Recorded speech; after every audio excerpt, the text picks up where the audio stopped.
Hey everyone, welcome back to my channel. I hope you're all doing well out there. And today we're going to talk about the brand new remake of Roadhouse. But before we get into it, do me a favor, like, comment, and subscribe. Join me here. I greatly would appreciate that. Also, shameless plug for my TeePublic page. I'll leave a link in the description box below. And yes, today we're going to talk about the brand new, released on Amazon Prime about a week ago, Roadhouse 2024. This is a remake of a 1989 classic starring Patrick Swayze and Sam Elliott, which I absolutely love that movie. It's pure 80s awesomeness in all the best ways, overindulgent in some ways, but badass nonetheless. So how does this new version stack up? Well, in this version, Dalton is played by Jake Gyllenhaal, a very capable, he definitely got in shape, he put into work. So Jake definitely brought everything he could to this role. We have Doug Liman directing this film. Doug Liman has been around since Swingers. He did Mr. and Mrs. Smith, The Bourne Identity, bunch of films. Sometimes he's hit or miss, but American Made's a movie I really like. He did a little while ago. So a very capable director. And this remake had been kicking around for a while. This had been kicking around since I think 2013. Rob Cohen at one point, the gentleman who directed The Fast and the Furious, he was attached to direct this film. Ronda Rousey was attached to play the lead at one point. And then it kind of went into turnaround. Another director was attached to it. And finally, Doug Liman came in and Jake Gyllenhaal signed on. And now we have Roadhouse 2024. In this version, Dalton is not a cooler. He is a ex-UFC fighter who goes around scamming fighters. He shows up at these underground fights. And usually the fighters, right in the beginning of the film, Post Malone's role, playing this fighter, he sees who is challenging him next. He goes, I'm not fighting him. And Dalton ends up making money. And then out of nowhere, because they never really go back to it. I mean, you can tell he's haunted, but they don't dwell on it all that much. He tries to kill himself on train tracks. And he decides not to at the last moment. And his car gets wrecked. This is after he was approached by this woman to come down to the Florida Keys to be the head bouncer at her bar called the Roadhouse. And he decides to take the job because it's $5,000 a week. And he lives on her houseboat that she got with the bar, which she inherited the bar. And pretty much, we have this son of a gentleman who was pretty much a local crime lord, a drug runner. His son wants to build this big resort, and he needs the Roadhouse. That's the last holdout on this land grab, so he could build this huge resort and realize his dream. And he's been sending his guys in there causing problems. Dalton shows up, starts stopping the problems, and then his father sends to his main enforcer, played by Conor McGregor. And he's over the top. He's chewing the scenery. He was fine here. I didn't mind him. Although it was a role that could have been played by anybody. I know why they brought Conor McGregor in, because UFC tie-in. And at the end of the film, we have our last fight. Dalton dispatches of our bad guys, and we have a supposed happy ending, and that's Roadhouse 2024. What to like about this film? Well, Jake Gyllenhaal, I think he's the best actor here. He's given it his all. He definitely put into work. He's jacked up. He put into work with the fight scenes. Although there is a little bit of negatives with the fight scenes. I don't get into that in a second. I think Conor McGregor is fine here as the enforcer, the crazy enforcer. He's definitely chewing the scenery. I mean, he's not an actor by trade, obviously. He's a fighter. But I think he's fine for what he's given to do. I mean, he's just there to play the crazy enforcer and the last big bad that Dalton has to dispatch at the end of the film. And he does that capably.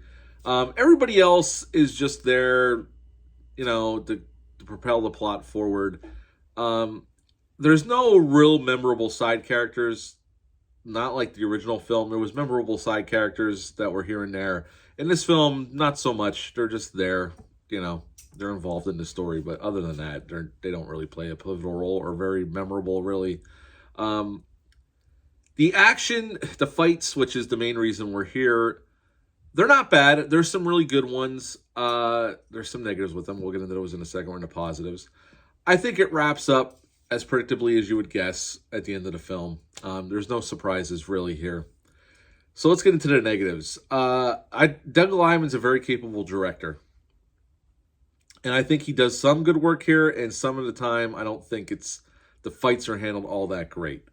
There's a lot of it looks like some of the fights, the way they shoot them, they almost look like cut scenes from a video game, which I don't watch a movie to watch something that looks like a cut scene from a video game. I don't care about that. I want it to look cinematic, and some of the fights don't look very cinematic to me. Some of them do, some of them don't. It's a mixed bag on the fight stuff.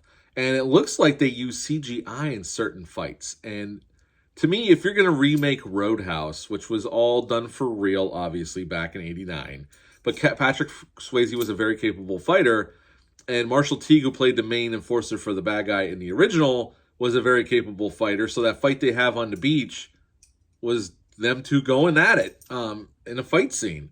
And it's really holds up really incredibly well to this day.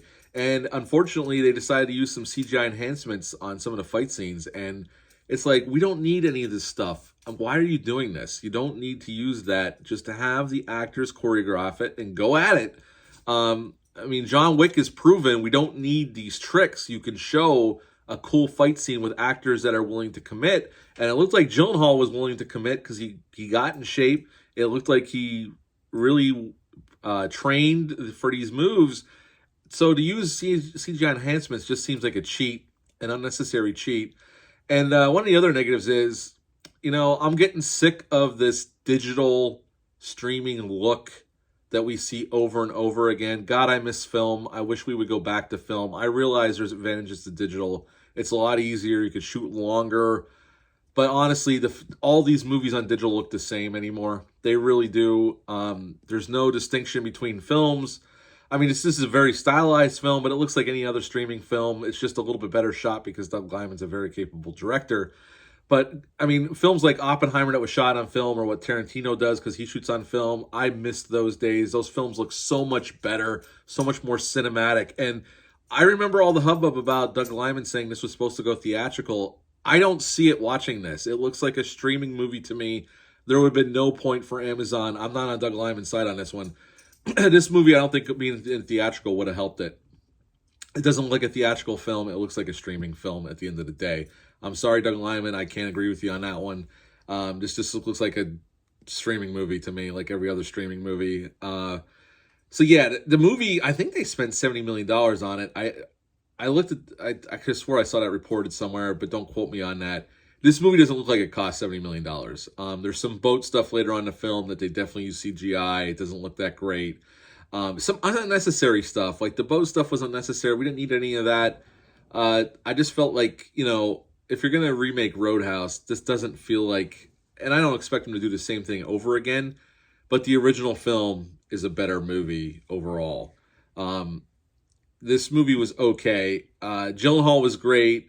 Some of the fight scenes were pretty good, but at the end of the day, it's just an okay, middle-of-the-road streaming movie. There's nothing special about it, honestly. I wish I could say different. I was really excited about this movie, but at the end of the day, I would rate this one a 6 out of 10. 6 out of 10 for Roadhouse 2024. If you watched it yet on Amazon Prime, leave a comment down below. Let me know. Hit the thumbs up. Hit the subscribe button. Share this video. I greatly would appreciate that. Also, let me know down below if you have watched it. What do you prefer, the original 1989 version or this version? I'd love to hear your thoughts on that because maybe I'm way off base, but my feeling is this is a mediocre streaming film with a good central performance by Jake Gyllenhaal, but everything else was just meh.